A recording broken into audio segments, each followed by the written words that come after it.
ska vi köra igång. Klockan är 3 och någon minut. Jag vill börja med att välkomna er till det här seminariet som Socialdemokraterna håller idag. Vi har en gäst med oss. Vi ska prata om om äktenskap i Frankrike, hur man kom dit och vad som har hänt efteråt. So I'll switch to English. I hope that's okay. That's the language we will use. I'd like to welcome you, Gilles Bon-Maury, to Stockholm and Stockholm Pride. And we're all very eager to hear about the struggle for equal marriage in France, how you did it, and what have happened since you passed the law. I'll give you 20 minutes perhaps to speak, and then we'll open up the floor for questions. I hope that's okay with you and the audience. So the floor is yours, and very welcome to Sweden and Stockholm. Thank you very much, and hello to you all. First of all, I'd like to apologize for my very French English, and that we have a bad reputation about languages in France, and I think you will see that it's not only a reputation for me, but I hope it will be understandable for you. So I will have to say little words on the bill that passed this year on gay marriage or equal marriage. And first of all, I'd like to say that was not a new idea in France to talk about gay marriage. We had the PACS, a civil partnership in France, since 1999. And the first thing I should say that we had already had a strong debate on recognition of same-sex couples at that time. And we had a real difference between the left-wing parties who were for the PACS and the right-wing parties who fight against that bill. But that bill, since 2000, has been a success in France, as you can see. You can see that French couples marry less each year, and that the PACS has been a success. In fact, it has not been a success for homosexual couples, because only 1 of 10 PACS concern a same-sex couple, and 9 of 10 PACS concern heterosexual couples. But that shows that this first debate between left, very progressive, and the right, very conservative, give to the left some reason to think that we were right. And in fact, several years after the passage of the PACS, right people who have voted against the PACS regret it publicly and say that it was an error for the right in France to have fight against that first law. And in fact, the public opinion in France has grown slowly, and as you can see before the 2012 elections, the most people in France were in favor of equal marriage and of equal adoption. So when the Socialist Party worked on his electoral platform for the 2012 elections, it was quite natural, let's say, logical, to have the gay marriage in this manifesto. It was not really, it did not fall from the sky, as we say in France, because we have made a lot of work inside our parties to convince, to explain, to show that everywhere in Europe some countries have changed the law of marriage, and we have worked and we have proposed some bills in the parliament, but at that time, of course, we were in the minority, in the opposition, and it was clear before the election that the left parties will work on gay marriage. And we had the primary elections in France in 2011, and the 6 candidates that wanted to be nominated as the candidate of the left for the presidential election said yes to gay marriage, yes to adoption by same-sex couple, and yes to assisted procreation also. So when François Hollande was nominated as the candidate of the left for the presidential election, it was clear for everybody that the gay marriage was one of his commitments for the election. And he said it during his inaugural speech. In January, he published his manifesto, as we had 60 commitments in his manifesto. And one of them, the 31st commitment, was about gay marriage and adoption by same-sex couples. And that commitment number 31 was the signature, the topic of our campaign as LGBT activists for gay marriage. And we had a lot of goodies and events around this commitment 31. I think you have heard of the campaign against the Prop 8 in California, and all of the advertisements or the videos, etc., about the Prop 8, and we made the same thing with the Commitment 31 during the 4 months of the campaign. It was clear for us, but it was not clear for what would Nicolas Sarkozy do if he would be re-elected for a second term. And in fact, at that period, nothing has been done by the right to the LGBT people. Since 2002 until 2012, nothing has changed for the rights of the same-sex couples, but some people in the right say that it would be the time to go forward, and some journalists thought that Nicolas Sarkozy would be surprising and would propose the gay marriage to let François Hollande not be the only one candidate to propose it. And it was quite surprising for us in January to have that hesitation of the right around that subject. But it's very important for us now to remember that time, because now we have had strong opposition to the law supported by the right-wing parties. But in February, so 3 months before the election, Nicolas Sarkozy launched his campaign on traditional values. And it was clear in February that he won't propose gay marriage in his platform. That is important for us because during 3 months we have been able to say to everybody that there was two sides, the sides of François Hollande and the other parties on the left who are committed to make gay marriage voted in France. During the first year of his term, the schedule was one of the commitments. And on the other side, you had the right, everybody in the right, with Nicolas Sarkozy, who did not want to change anything to the family laws. And so you know the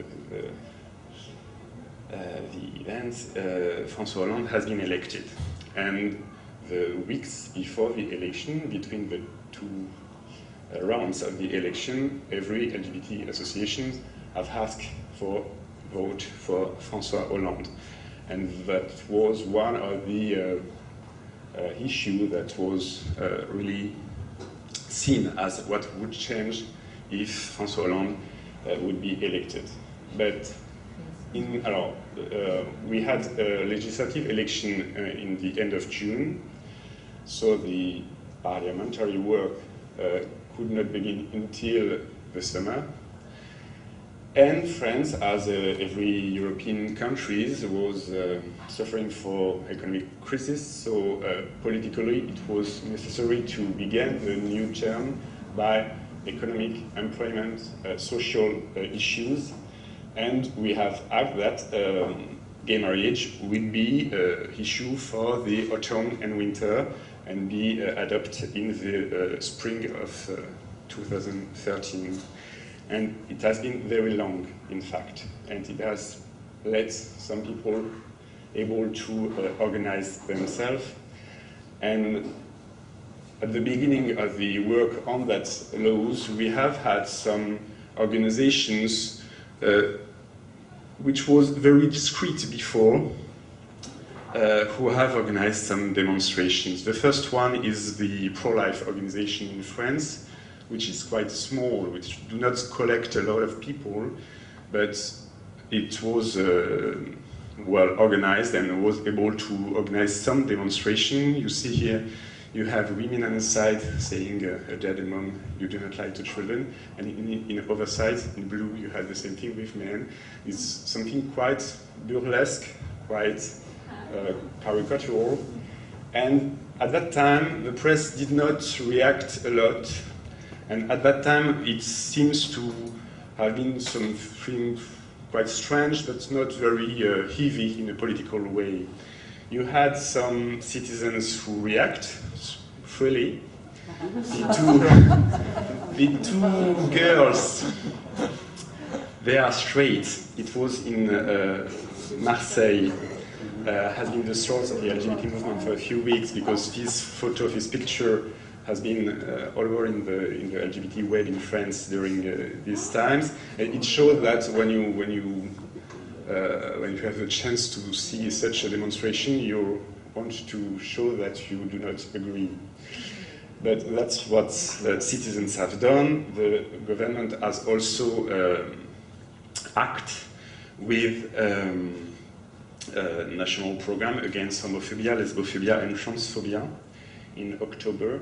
It was quite important because nothing was really done at a national level on that subject in France before, and this action plan includes some measures against homophobia.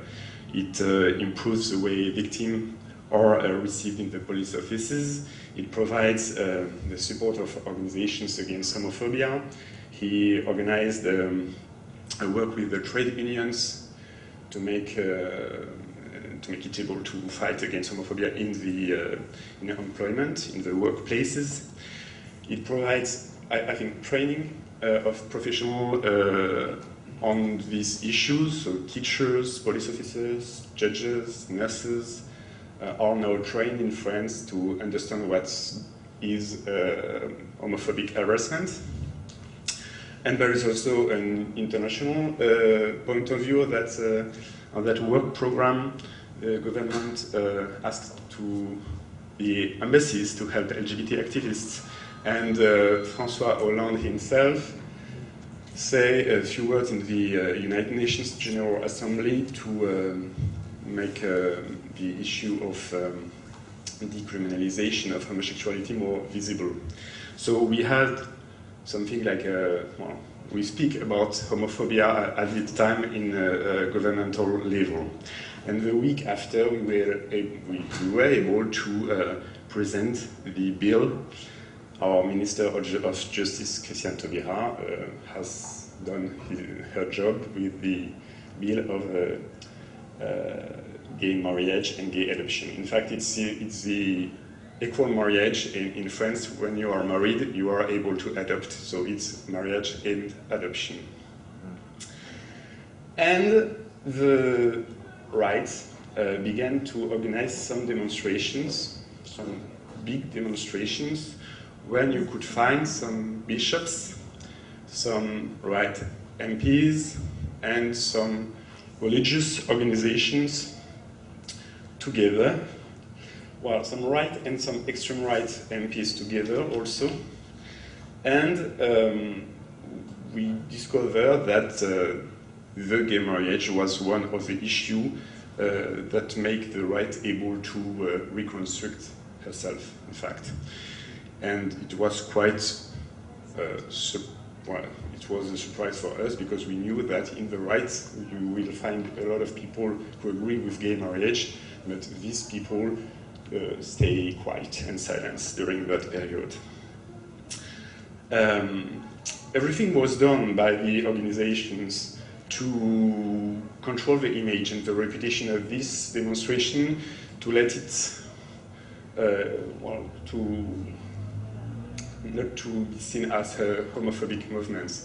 But they was not able to control that, and you had some message which, well, that was clearly homophobic message in these demonstrations. Surprisingly, the spokesmen of this I saw some of your faces. Well, that's just a dozen of people who are very haters. The spokesman of this movement was quite unexpected, because you had a woman who was an humorist, and you had a man who was gay, who served as an excuse to face the accusations of homophobia.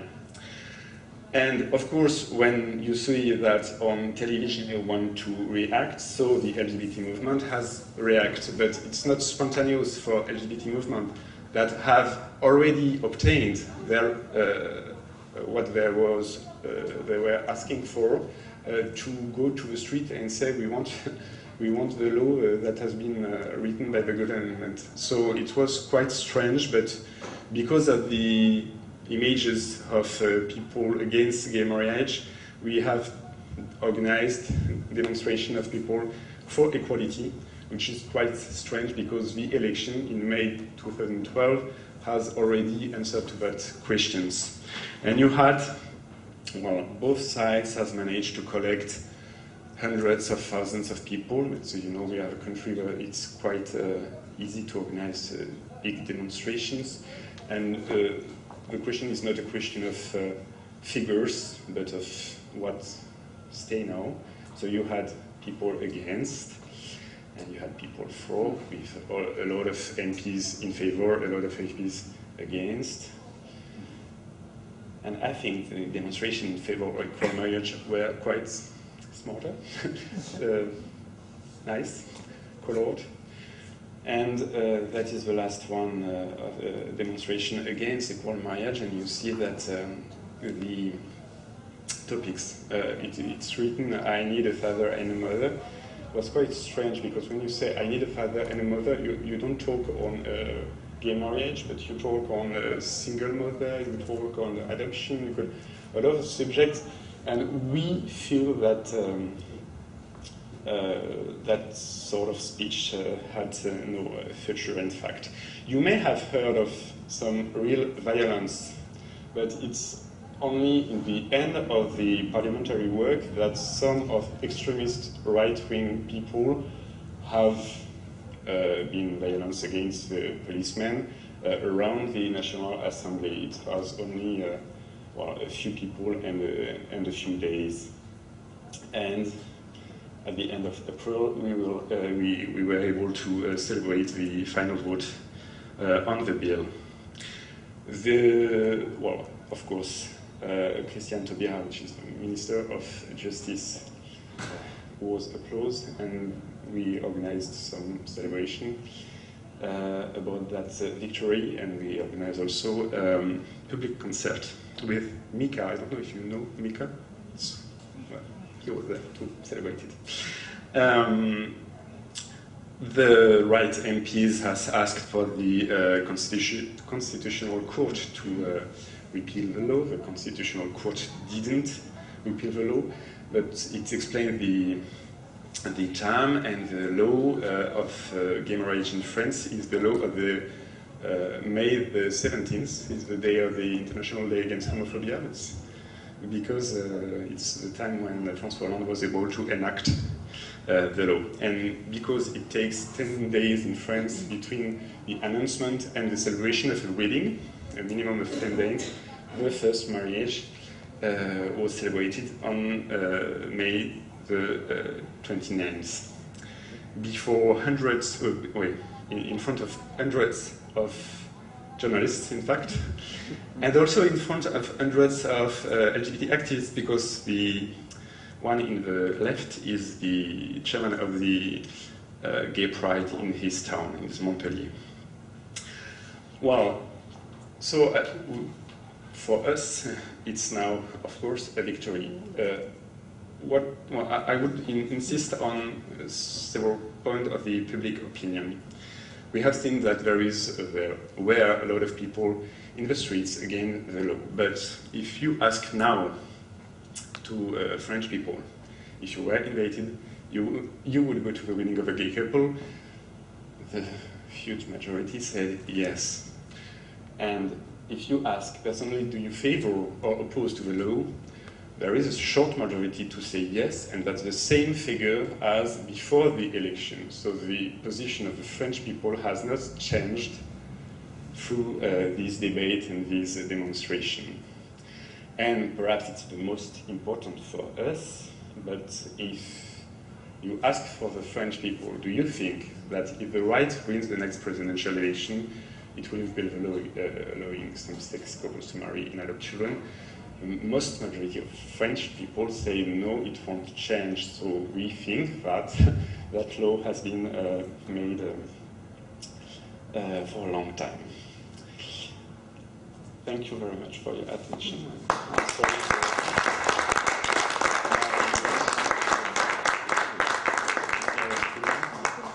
No, it was great. Thank you, Gilles. I forgot to tell when we started that you work as a political advisor for the Minister of Equality in France, and you've been the chair of the LGBT movement or LGBT organization within the Socialist Party in France for several years. So you're quite experienced in these issues. Before I'll open up the floor, I have a question. And what amazes me is what have happened. All over Europe we see advances like this, but never such a reaction. So how come this happens in France? Why all these demonstrations? Why all the violence that have occurred? Why in France? And what can you explain that, perhaps? Thank you. Thank you for this difficult question. I only have an opinion on that. We have waited a lot between the elections, so the time when everybody knows that we will have a gay marriage, and the time where the first couples were able to get married. That was a choice that was known until before the election. But that period has made the right able to have time to reconstruct herself, and to, that was a time when the right was looking for some issues to make it able to grow and to wake up after the election of François Hollande, and the right parties, right organizations, and religious organizations have chosen that issues to let the rights go in the street and be stronger. That's the first point. The second point is that these movements have been organized by associations that have been very, very discreet, sleeping in the past, like pro-life organization. In France, it was very strange to be pro-life. We do not have pro-life anymore. But we had some sleeping organization that have decided to wake up and to organize a public mobilization. And we had some bishops in the demonstrations. So you know that the secularity. It's a strong subject in France since the law, since 100 years. And when you have bishops talking about politics, it's something that's important for our political landscape. And we had some of the most important bishops in the streets around that subject. So that perhaps would explain some of the demonstrations, but I would like to insist on the fact that even if you have a great picture with a lot of people and a lot of money, because it costs money, it's not the image of our country. So we have the memory of what happened during the debate of the PACs.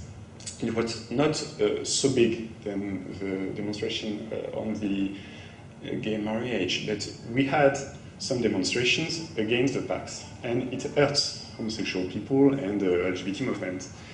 But thanks to the demonstrations and to the debates, we have talked a lot about LGBT issues, about homophobia, and we have made some progress in our society. And I want to think that these debates, these pictures, this violence make French people talk about homophobia, what is to be gay or lesbian or transgender in France in 2013, and that make people progress in their minds.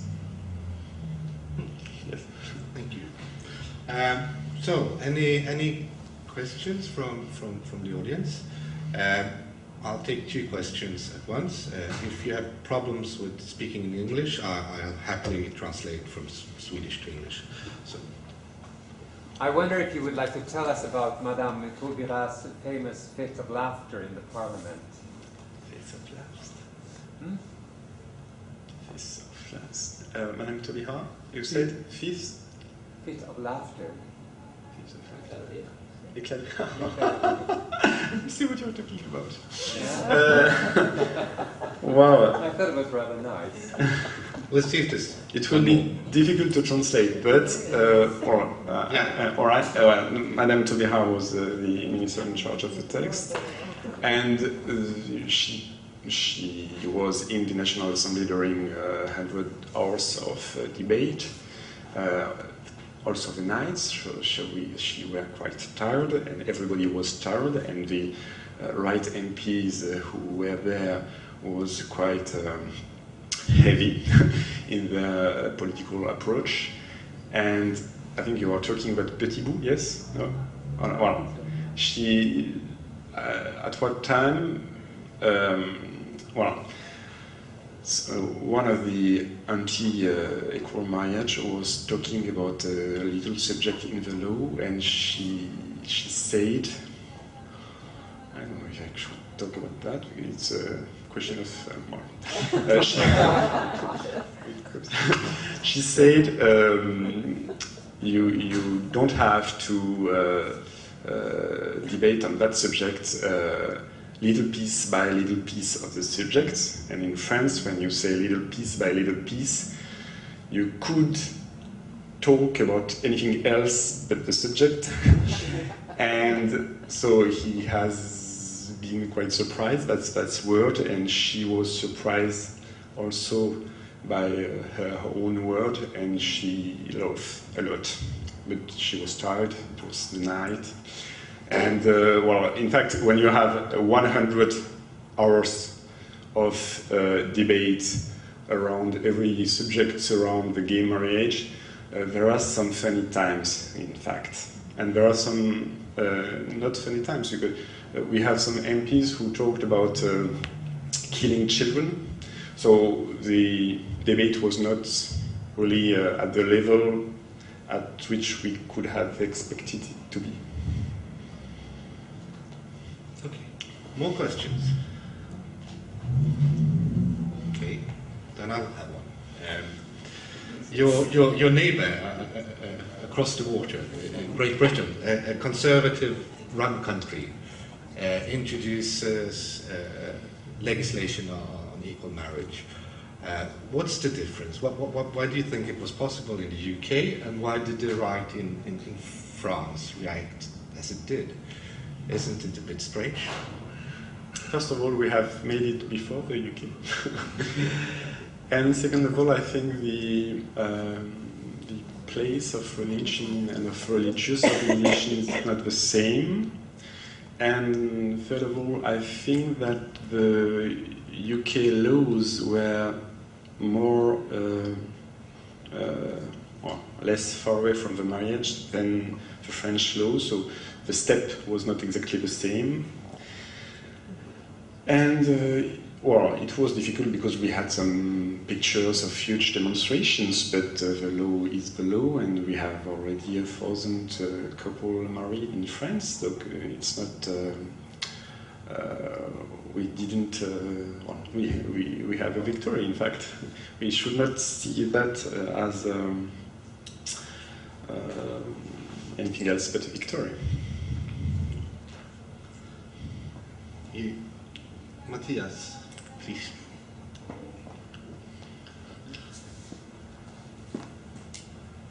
Hi there. First, I'd like to congratulate you for the gay marriage law. I know you waited a long time for it and to happen.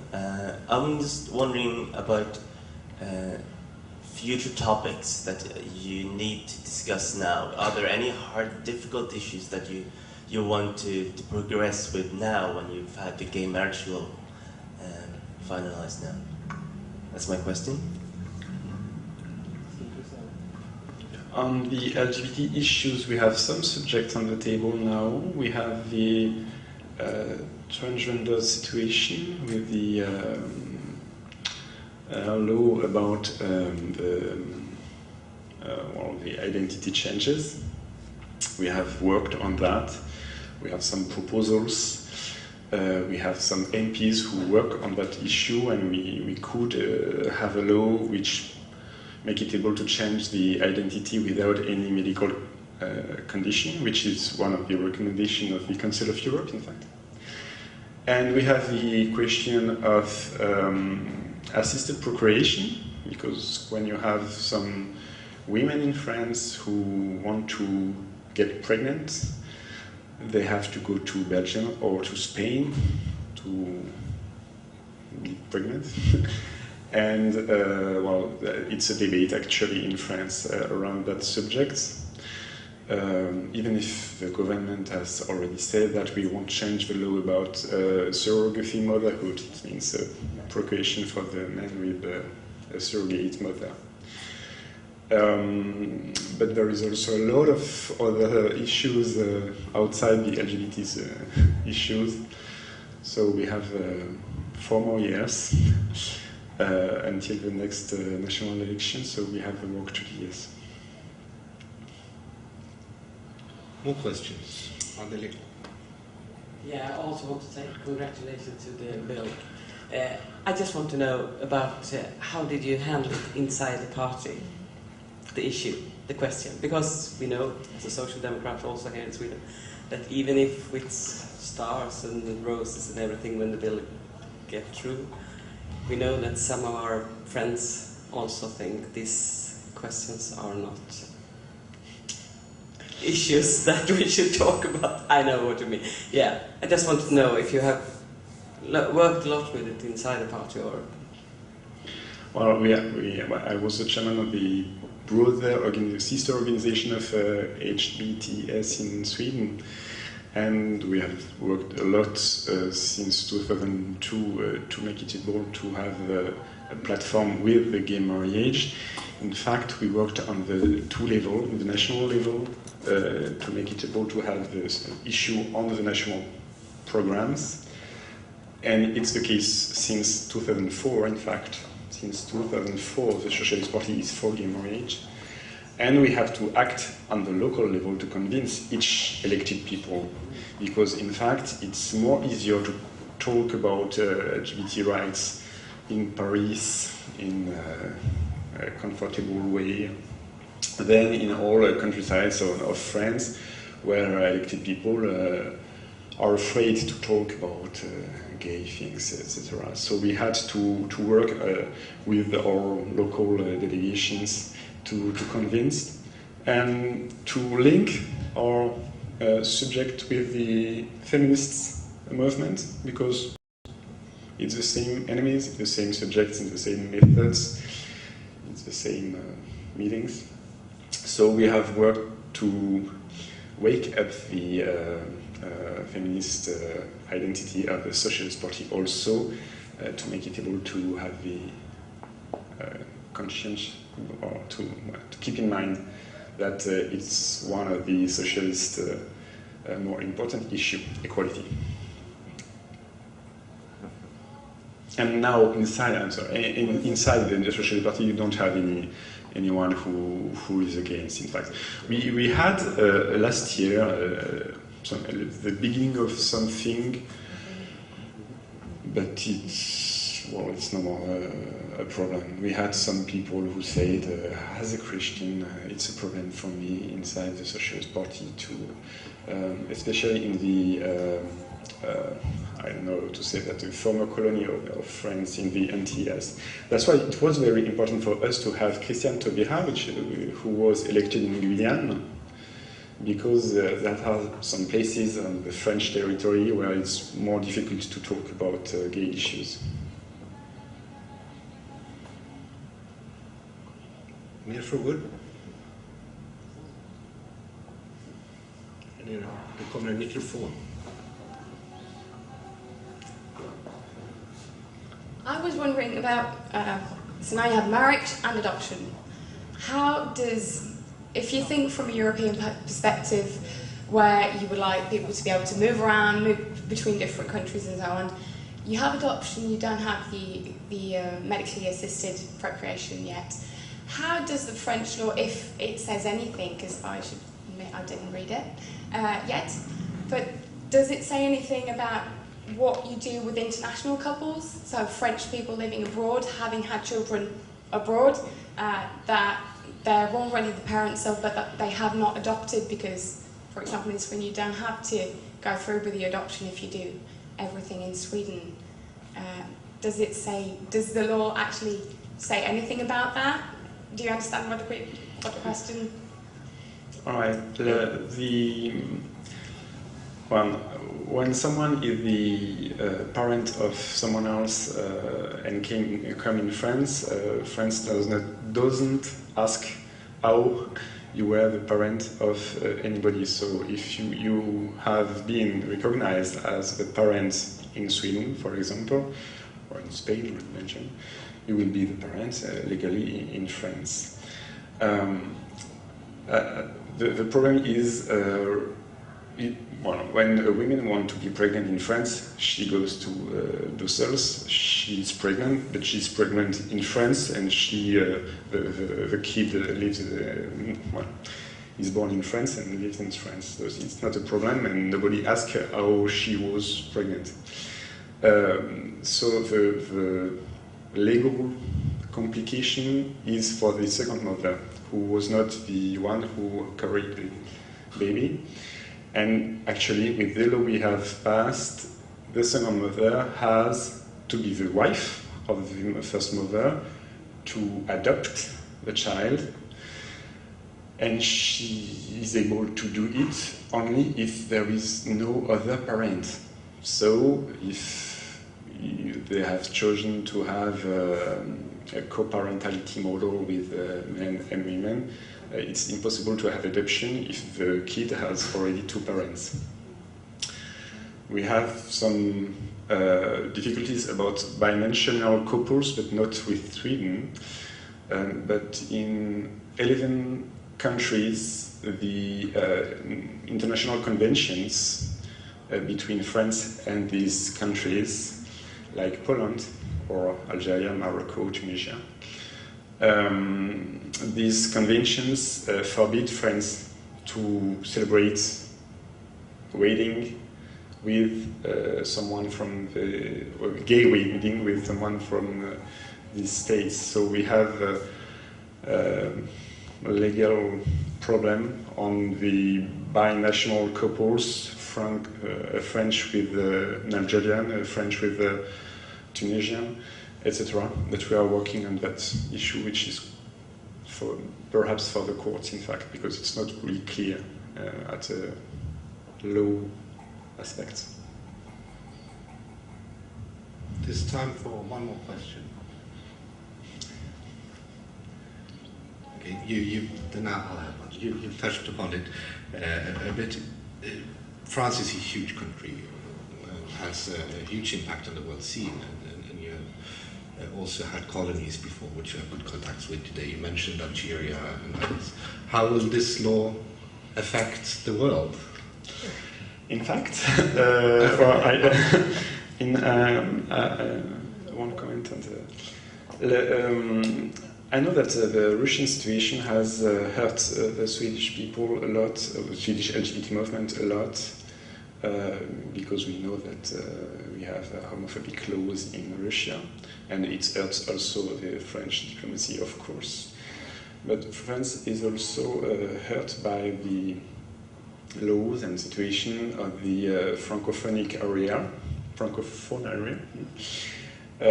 and we have to be able to dialogue with all the, one of the African states where you have huge problems for LGBT activists and LGBT people, and we have chosen to put that subject in the agenda, in the schedule of the International Francophone Organization, to let our friendly partners to change their laws against the LGBT people. And that's right that the civil codes of these countries has been written with the model of the French civil codes, so we could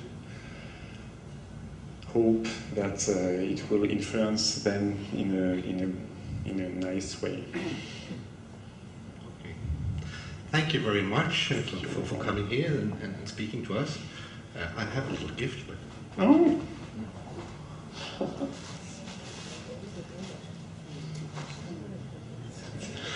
For those of you who don't know, the LGBT Socialdemokrater of Sweden celebrates its 25th anniversary. It's our 25th birthday this year. So you get our anniversary T-shirt as a thank you and a big hug and applause.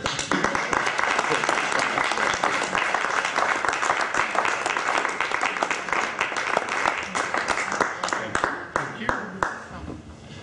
Tack för